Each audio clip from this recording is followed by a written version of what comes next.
Hello guys, in this video I am going to show you how to indicate that you are not interested in a particular type of or kind of video and you don't want to see recommendations of that kind on the youtube.com website.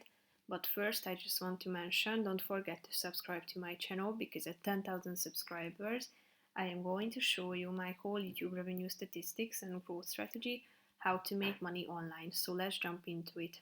First of all, open the website on your device. After that, you should select the video and tap on the three dots icon below the video and next to its title. And here you can see two buttons at the bottom of this section. Not interested, meaning that if you tap on it, you won't see videos like this, and you can also tell why. Here you have two preset options such as I've already watched this video or I don't like the video, and click on the button submit.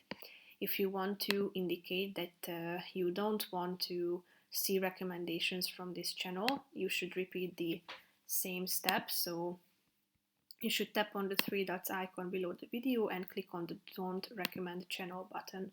Here you can also see this we won't recommend videos from this channel to you again. You can undo it or learn more at the support.google.com website. So that's pretty much it for this video, guys. See you in the next one. Bye bye.